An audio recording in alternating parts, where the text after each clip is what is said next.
Alright, so how are you guys doing? I just wanted to make a video, continuing studying from this Tom Fox anatomy drawing book, Anatomy for Artists Drawing Form and Pose. It's like my fourth video of me just trying to work through this book and study through it. Just because I see people on YouTube, maybe talking about the book, but I don't really see too much in a way of study from this book. So people can sort of see the concepts in this book, applied, and actualized, because it looks really good in the book. The illustrations are amazing. I think Tom Fox is a great artist. It's just that I don't see anyone who is not, sort of already on his level studying his book. So that's what I want to do. But first, I want to show sort of my newest sketchbook and sort of show where I'm at with my sketch level. So let me grab my sketchbook right now. Turn that down a little bit. So I have this one. I have this one, right? So this right here is my most recent sketchbook that I just bought as of recently. So I just started it. I got like a bunch of new materials. It's like really exciting. Got a bunch of brush pens and things like that. So I just wanted to show that off. So this is sort of where I'm at with my sketching, my art level at this point. I just started getting into brush pens, so I'm still trying to figure out how to use them. This is like another sketch I haven't finished yet. I got like a little nose there. But this, I don't have that many sketches in there. That's my newer one. And then I'll go here, right? So I'll just sort of go through this little sketchbook. I'm not sure if I went through the sketchbook in the last video. I probably did, actually. So I'm gonna go through this one a little faster. But this is sort of where my level is at when it comes to figure drawing, right? Especially from imagination, not really looking at a model. So yeah, this is sort of where I'm at. I'm trying to get to the nice ones, like that. It's from a photo. Let me see. But yeah, this is sort of, I'm trying to find one that's like figure. But this is sort of where I'm at with it, like, So I just wanted to show that really quickly before I get too deep into it. Just show sort of like where my level is when it comes to figure drawing. 'Cause I'm not just only trying to focus on the figure. I'm trying to, learn how to draw the figure really, very well, and then be, create environments and things around that. But I feel like, you should just go one step at a time. I shouldn't be trying to, create all these environments and stuff, and I don't really know how to put a figure in it. And that's, sort of my main like study. So today I wanted to go into still in the head part of the book. So last time I remember I left off another video with narrowing that box head shape, right? Sort of like that. So you're just narrowing it at the front, right? Sort of like this. It's a little off. But yeah, just playing around with this, right? And the key of drawing the head like this is that you should already have a intuitive sort of understanding of just like general perspective. You don't have to be a perspective guru to learn how to sort of like draw a box in different angles. I feel like you have to maybe, before you buy a book like this, maybe go through that, like a perspective book, like the ones I think I've showed them before, like Frame Perspective and Perspective Made Easy by Ernest R. Noling. I think that's the author's name. But yeah, just it's still box head, but you're narrowing the squash cube towards the front. So you're getting sort of like a more of a head shape now. You know, now it's becoming a little bit more refined, right? So I'm gonna draw one from the back like this. And when you start to understand some perspective, this kind of stuff, it becomes more fun. It's not as you know, as grueling as it may look, right? So I can sort of, you know, just playing around with the perspective, I can sort of spin the head around like this. You know, you can play around with the sizings of these things so that you can create depth in the you know, in your illustration. So I don't want to make all the heads the same size. You know, I want to vary the sizing so that you know, it looks like it's sort of trailing into the distance like that, right? It's like a trail, right? Sort of like that. And you could do it, you know, any sort of way. I could take this head and go this way, right? You know, it might not be perfect, right? Sort of go that way. Then as I'm getting closer, if I want to get closer to the camera, I'm getting bigger. See?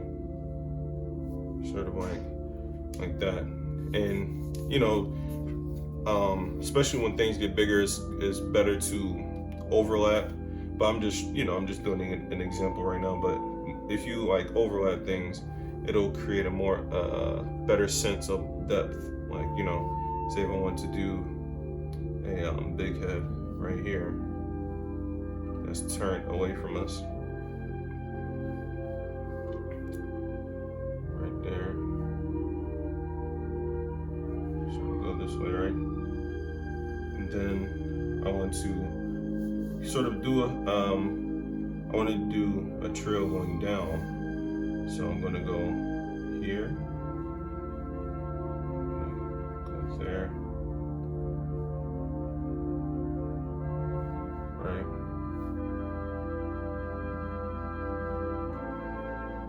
And just make this a small one. Sort of going down. You know, it's a little messy. But yeah, it's like, you know, even if I go down here a little smaller, it was kind of like the same size. But, you know, you just sort of, you want to play around with this as much as possible. Just understand that this shape can be flipped and turned any sort of way. Just depending on, you know, what perspective you wanna put it in. But now in the book at this point, we're going to start refining the shape. So this shape right here, once you, and I'm not saying like I mastered it or anything, but once you get a grasp of just, you know, turning this sort of head and any sort of, you know, just putting it in your perspective playground.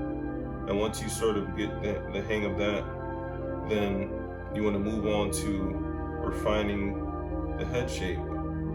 Because I see a lot of people, they'll just draw this box. You know, whatever method you use, honestly, is like, as long as it works for you, it doesn't matter. Like, you don't have to follow all the steps in this book, right? You should just be using this as a reference point. You know, I guess whenever you're feeling lost about what is supposed to be there and what's supposed to be here, then that will be the purpose of a book like this.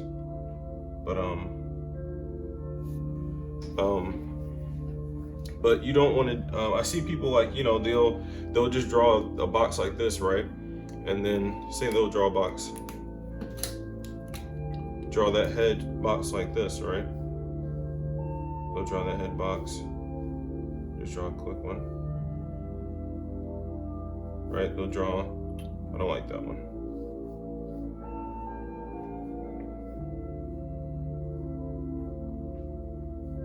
they'll draw in the head box like this, right? And then they'll sort of just go in, like that'll be basically like the mannequin, like the framing for it. Then they'll just go in, you know, and draw their face on like this, right?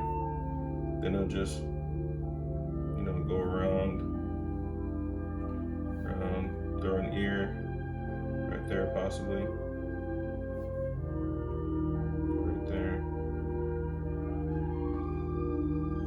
I see a lot of people, like, you know, sort of do that. Like, you know, they'll draw the box, that's enough for them to, you know, find the head. And you have to, you know, that's just something that just has to go for your, you have to think about, you know, your personal preference.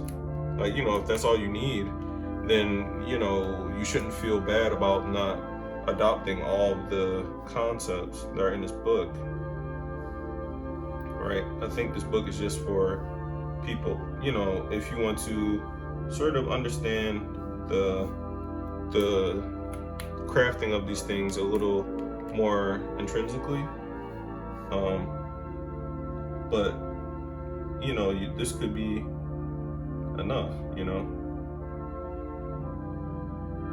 this right here, because you know, you're basically fitting the face. Like, this is almost like you know, this can serve for you,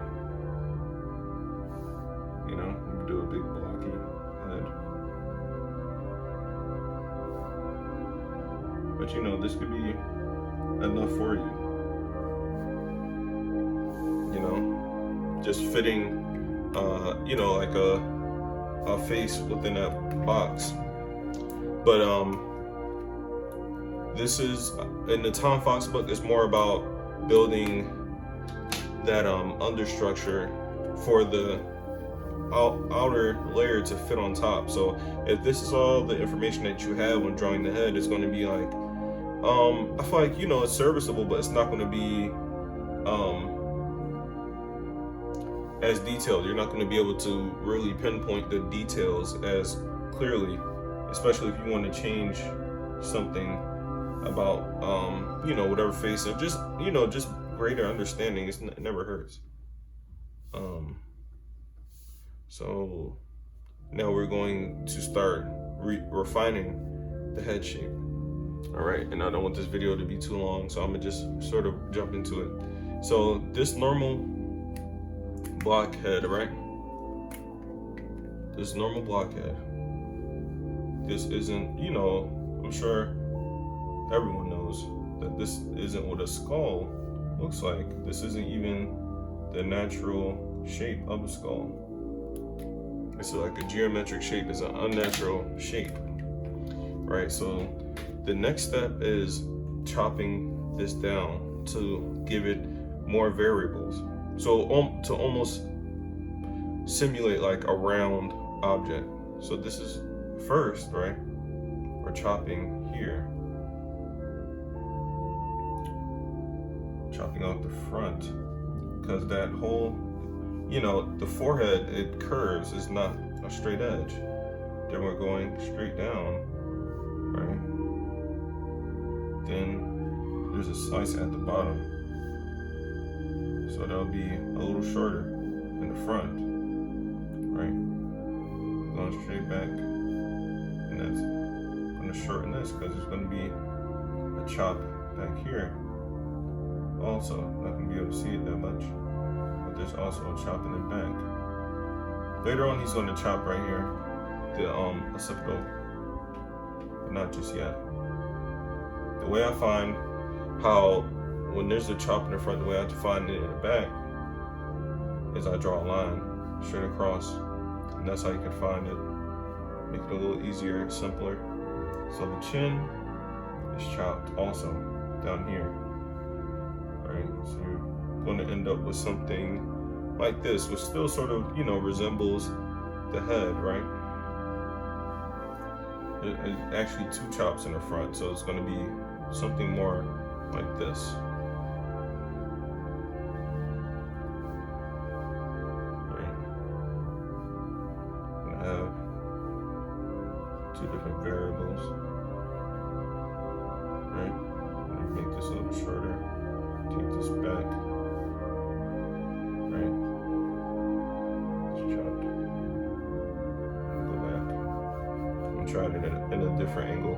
See, even I haven't really, I'm having not necessarily trouble, but it's like I have to practice this because this isn't usually what I think of when I'm drawing the head. You know, I'm thinking of the round shape. I'm not thinking of variables like this. All right, so I'm going here. Don't forget to narrow. Go down. And don't be afraid to draw an ugly illustration. You know, you're never going to learn if you just want everything to be perfect all the time, especially while you're learning. That's like, you know, going in and take a test and, you know, you quit the test halfway through because you don't know all the answers. But, you know, the thing, that's what studying is for, is to learn those answers. So when that test is put in front of you, you will have studied it before. You will have gotten it wrong, you know, thousands and thousands of times before you even step foot in that classroom to even take that test. And that's what this is all about. So, you know, all these illustrations I'm drawing are, you know, a little wonky, but this is my first time trying to add these variables onto this head. I've never done this before. So just, you know, cut yourself some slack. Don't put too much pressure on yourself, especially when you're learning.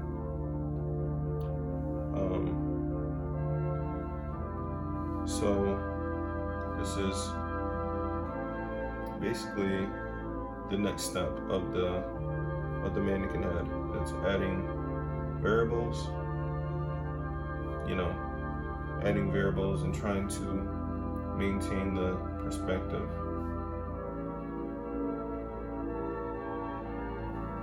You know, while adding variables. You know, especially if you are just starting up, just, you know, don't just give up all the time, especially if you're just this is your first time trying to draw in this sort of way, because it's new. You know, you're not gonna do everything perfectly.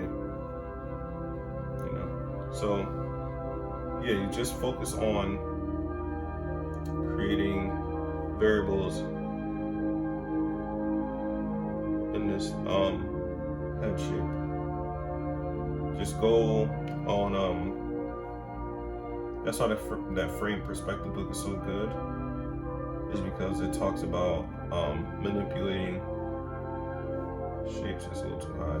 It talks about manipulating shapes, like in that sort of way, sort of you know, sort of like copy. I like to think of it in a way like you know, when you're drawing on a computer and you like, say like you're drawing on a computer and you have that lasso tool and you can circle an area of the drawing that you're doing, and then you can cut it. Like, you know, it's like you're taking this cube shape, you're putting lines around these areas, and then it's just like poof, like, you know, you're just cutting it, deleting it. That's the sort of what I'm thinking of when I'm drawing it like this. And all this is basically, if you want to just practice manipulating shapes, right? Like before, when I was doing the cube,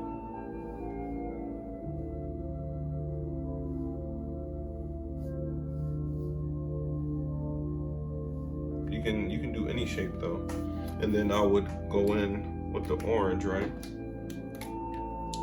I'm not saying that this necessarily applies exactly to this, but it's almost the same concept of like, you know, you're gonna outline part of that cube, and then you're going to redraw it, but with that in mind, that part of the cube is now missing. So you're gonna go in and draw it like that part of the cube is missing, right?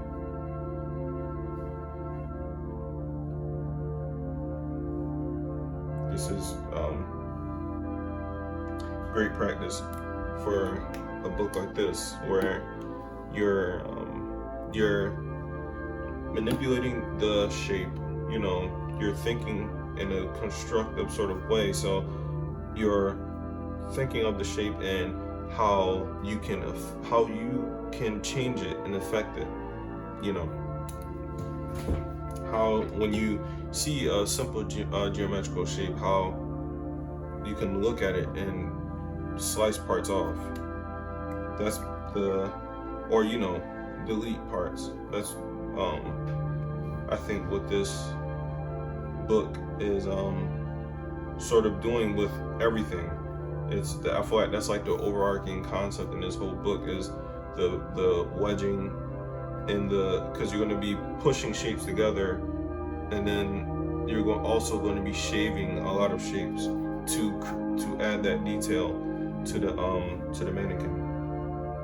So that's basically what this part is about. It's that's why I would say to practice a lot of is using a shape and then manipulating it, shaving parts off, adding parts to it, you know, because that's basically the whole concept of this book. It's manipulating shapes, manipulating those geometrical shapes. It's not really focused on, and especially with this Tom Fox book, it's not necessarily focused on the roundness of a lot of these shapes. It's more plano and geometrical. Much more plano and geometrical. See, like this is, now I'm getting, with repetition, it's becoming a little easier to draw it, to even like visualize it, even as I'm talking about it, it's,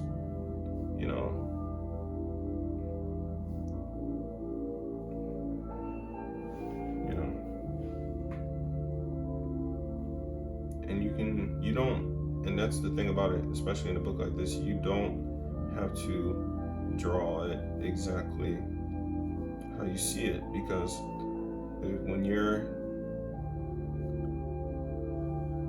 alone and you're drawing, you're not gonna be, I don't think you will feel accomplished drawing just, always. I don't think that's the reason why someone will buy a book like this, is to always have to need it to want to draw. You're drawing from this book because you want to be able to conceptualize the human body without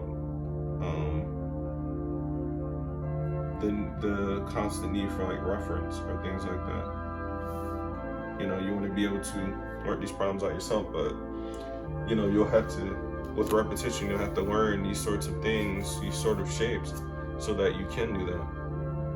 But yeah, I think I'm gonna stop the video here because I don't want it to be too long, But yeah, so just practice this,